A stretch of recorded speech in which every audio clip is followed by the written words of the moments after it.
Hi guys and welcome back to my channel. तो हमेशा की तरह आज भी हमारे पास काफी इंटरेस्टिंग न्यूज है, तो वीडियो के अंदर जरूर देखना। शुरुआत करते हैं अपनी पहली न्यूज से। तो सबसे पहले हम बात करते हैं मेडल ई स्पोर्ट्स के बारे में, जो प्रिंस के मैटर में एक पोस्ट शेयर करते हुए बोलते हैं, हमने इंटरनली सब कुछ चेक किया है एंड उसी के बाद एक डिसीजन बनाया है दैट अब हम प्रिंस ओजी के साथ काम नहीं करेंगे। हमें कुछ ऐसी बातें पता चली है जो हमारी ऑर्गेनाइजेशन के रूल्स और वैल्यूज के अगेंस्ट थी। हमारी टीम हमेशा से प्रोफेशनल तरीके से काम करती है, इसलिए हम ऐसे लोगों के बिना ही आगे बढ़ना सही समझते हैं। और उसके बाद हस्तर भी एक ट्वीट शेयर करते हुए बोलते हैं, प्रिंस से रिलेटेड, मैंने अपनी पूरी लाइफ में गुजराती लोगों को देखा है, बहुत ही हार्डवर्किंग एंड बहुत ही स्वीट। देश का पीएम हो या चाहे देश का सबसे अमीर आदमी, सब गुजराती हैं एंड इन सभी लोगों ने गुजरात को एक प्राउड स्टेट बनाया है। लेकिन दूसरी तरफ प्रिंस ऐसे लोग शेमफुल एक्ट करते हैं। आई रिग्रेट कि मैं कभी इसका टीममेट था। तो नेक्स्ट हम बात करते हैं गॉडलाइक के सीओडीएम टीम के बारे में, जो डिफीट किया है 3-1 से चाइना की टीम Q9 को। नेक्स्ट बात, गॉडलाइक के एक्स कोच एक स्टोरी पोस्ट करते हुए बोलते हैं, they did amazing game today against Q9। तो नेक्स्ट हम बात करते हैं हेक्टर के बारे में। तो वो बात करते हैं बीजेएस के 16 टीम्स में से बेस्ट आईजीएल कौन है। तो एग्जैक्टली उन्होंने क्या बोला वो देख लेते हैं। बेस्ट आईजीएल अगर ये 16 टीम से बेस्ट आईजीएल बोलोगे तो मैं मान्या को ही मानता हूँ, नो डाउट, क्योंकि मैं भी उससे इंस्पायर होता हूँ,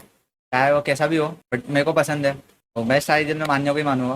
पंक लर्निंग फेज में है, बट मान्या ने प्रूव कर रखा है 3-4 ट्रॉफी उसके हाथ में, तो ऑब्वियसली पंक पे आ जाएगी ट्रॉफी, तो ऑब्वियसली पंक भी एक बेस्ट आईजीएल में आ जाएगा। तू कब बेस्ट आईजीएल बनेगा? जब मैं जीतूंगा, जब मैं अपनी टीम का एक ऑफिशियल क्वालिफाई करवाऊंगा। मैं तो टोकर हूँ भाई, लूजर हूँ। जब करवाऊंगा तब हद से आगे सीना तान के बोलूंगा, बेस्ट भी नहीं हूँ। तो उसके बाद हम बात करते हैं हस्तर के बारे में। तो वो बताते कि वो आरएनटीएक्स ज्वाइन करने से पहले उनको गॉडलाइक से भी ऑफर आया था। तो एग्जैक्टली उन्होंने क्या बोला वो देख लेते हैं। Initially plan was to go in गॉडल। ये मैं बताना नहीं चाहता था, बट चलो आप लोगों को बता सकता हूँ, क्योंकि मेरे को यहाँ पे जिस तरीके से प्यार मिल रहा है, मेरे को ऐसा लगता है कि लोग समझेंगे, तो मैं कोई भी चीज़ छुपाना नहीं चाहता। शुरू करते हैं, मैं बताता हूँ। सो सीन ये था कि जो बीएमपीएस केरला हुआ था, आप लोगों को अगर याद होगा, बीएमपीएस केरला में मैं पेंटा के लिए कंटेंट बनाने गया था, ठीक है, बीएमपीएस केरला में। वहाँ पे मैं जब गया था तो थर्ड डे पे मेरी मुलाकात क्रॉन्टन से हुई थी। क्रॉन्टन के साथ मुलाकात होने के बाद में क्रॉन्टन ने ऐसी बातों बातों में इनिशिएट किया कि गॉडेल ज्वाइन करने का क्या सीन हो सकता है। तो मैंने ये सोचा कि ज्वाइन कर सकते हैं, तो मैंने उसको बोल दिया हाँ ठीक है ज्वाइन कर लेंगे गॉडेल एंड ऑल। उसने मेरे को बोला कि ठीक है, उसने बोला आज रात में बैठते हैं, चिल करते हैं थोड़ा सा, एंड फिर बातचीत करते हैं। मैंने मना कर दिया, रीजन बीइंग मेरे को पता था मैं 2019 से हूँ इस कम्युनिटी के अंदर, और अगर रात में यहाँ पे कोई बातचीत होती है तो वो सुबह लोग भूल जाते हैं। तो मैंने उससे बोला रात में नहीं करते हैं, घर जाते हैं, मैं घर जाके कॉल करता हूँ एंड लेट्स फाइनलाइज इट। उसने बोला ठीक है। मैं घर गया, घर जाने के बाद में भाई मैंने सामने से मैसेज करा, उसके बाद में उसने बोला हाँ करते हैं, सीन करते हैं। थोड़ा टाइम चला, उसके बाद में सीन फिर से डेड हो गया। फिर फरवरी के मंथ में मैंने हेडीज को कॉल मिलाया एंड हेडीज से पूछा। उसके बाद में हेडीज बोला ठीक है आगे वापिस से बात करना शुरू करते हैं। वहाँ से हुई, होने के बाद में एक बार फिर से मेरे को गोस्ट कर दिया गया। मेरे को गोस्ट किसने किया मैं वो नहीं बताऊंगा, बट मेरे को गोस्ट कर दिया गया। एंड देन आई थॉट कि यार ये तो थोड़ा सा डिसरिस्पेक्टिंग है। आप अगर नहीं लेना है तो मना करिए, अगर नहीं लेना है तो मना करिए, ठीक है।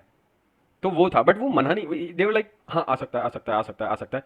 और फिर बाद में गोस्ट कर दिया गया, तो मैंने बोला छोड़ो यार, मतलब यहाँ पे रही। नाउ नेक्स्ट हम बात करते हैं गोली भाई के बारे में। तो वो बात करते हैं कल के हेक्टर के स्टेटमेंट के बारे में, जहां पर हेक्टर ने बोला था कि सोल गॉडलाइक को आगे नहीं जाने देगी। तो गोली भाई ने एग्जैक्टली क्या बोला वो देख लेते हैं। आज पता चला सेम कंपटीशन में एक टीम दूसरी टीम को जीतने नहीं देना चाहती, तो पहली वॉक टीम की नीयत खराब है, पहली वाली टीम की नीयत खराब है।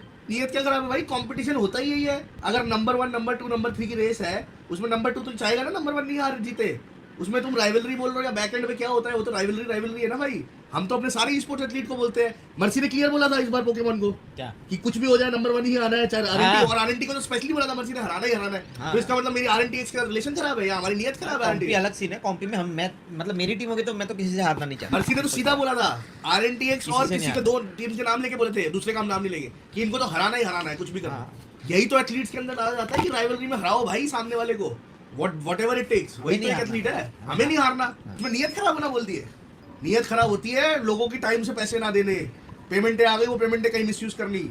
नियत खराब और भी बहुत सारी गंदी चीजों से होती है। नियत खराब इन चीजों से नहीं होती। राइवलरी में प्लेयर्स को बोल दिया कि सामने वाली XYZ टीम को जीतने नहीं देना, इससे नियत नहीं खराब होती। This is a part of any sport, any athlete, any game. तो नेक्स्ट हम फिर से बात करते हैं हस्तर के बारे में। तो उन्होंने रिवील किया कि जब वो ओजी में थे तो उनकी सैलरी कितनी थी। छठी ऑर्ग आती है ओरेंगुटैन, जहाँ पे हमारी सैलरी रेडाउल, याद रखना रेडाउल और ऑरेंज सॉरी रेडाउल और एसेटुअल दोनों में ही सैलरी नहीं थी एज ए कंटेंट क्रिएटर।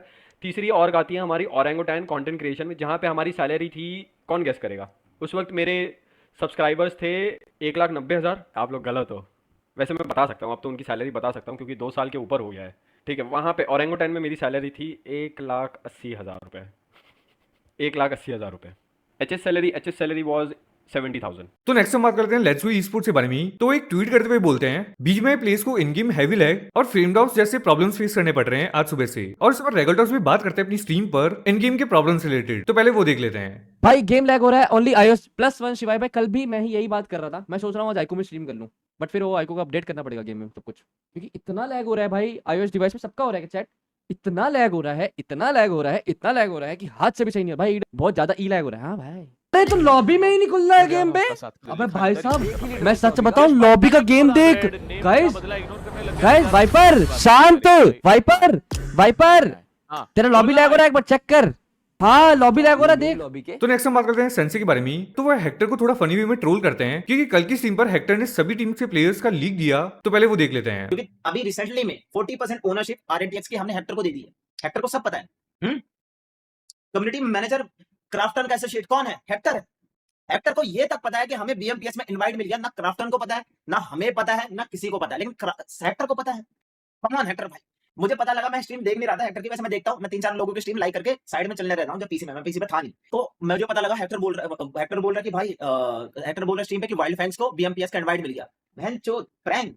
मैंने मेल चेक करा अपना, मतलब भाई ये तो इनवाइट तो आया है, लेकिन किसी और चीज का, किसी और इवेंट का आया। हेक्टर, हाँ लेट्स ग्रो हेक्टर है भाई, इसका नाम लेट्स ग्रो हेक्टर रखो। इतना हरामी है, कुछ दिनों पहले हेक्टर मतलब लेट्स ग्रो ई स्पोर्ट्स को छीन रहा था उधर ट्विटर पे कि तुम लीग दे रहे हो। तो उसके बाद हेक्टर ने बोला तुमने मेरी लीग दी, अब मैं सबकी लीग दूंगा। और उसके बाद हम बात करते हैं गोली भाई के बारे में। तो वो बात करते हैं हेटर्स के बारे में, और वो बोलते हैं कि वो फिर से एक्शन लेने वाले हैं हेटर्स पर। तो पहले वो देख लेते हैं। थकवक को मत छिला करो यार, मैं बोल रहा हूँ ना, मेरा दिमाग का मुश्किल थकवक को छेड़ते हो तो मेरा माथा घूम जाएगा फिर किसी दिन, समझ रहे हो ना। फिर क्या होगा, एक बार हुआ था ना कुछ महीने पहले, कुछ साल पहले, फिर खाली ट्रोल करते रहना, गेंडा बोल्डी इमेज मॉर्फिंग तो करो एक बारी। मैं वेट कर रहा हूँ एक बारी हत्ते चढ़े कोई करे बस। मैं इसलिए बीच में ट्रिगर भी करता हूँ कि करो। इस बार ऐसा पकड़ के वीडियो बनाऊंगा पीछे से, ऐसा। हर बार तो सामने से ब्लर करके बनाता हूँ, इस बार ऐसा पकड़ के बनाऊंगा और पीछे बाजू में 2 पुलिस वाले खड़े होंगे। तो नेक्स्ट हम फिर से बात करते हैं हेक्टर के बारे में। तो वो बात करते हैं टीम TWOB के बारे में, जिन्होंने प्लेयर्स की सैलरी और प्राइस पूल के साथ स्कैम कर दिया था। तो पहले वो देख लेते हैं। TWOB को गाइस मैंने उन लोग के प्लेयर्स लोगों को पहले ही बोल दिया था, बस उनको है ना, सच बताओ रियलिटी चेक मिला मुझे बाद में। उनको ना सैलरी मिल रही है ना उनको कुछ मिल रहा है, उनको बस टैग लगा के खेलने का मौका मिल रहा था। ठीक है, उनको बस टैग लगा के खेलने का मौका मिला था। एंड भाई आपका नाम जो भी है, मैं TWO होने का नाम बोल, भाई थोड़ी शर्म करो। ई स्पोर्ट्स में लोगों का 30-40 लाख खा बैठे हो, मतलब क्यों आते हो सपोर्ट करना? एंड प्लीज ये मत बोलना फॉर द ई स्पोर्ट्स या फॉर द कम्युनिटी हम गेमिंग को बड़ा करना है। नहीं भाई, आपकी जरूरत नहीं है ई स्पोर्ट्स में, सही में नहीं है।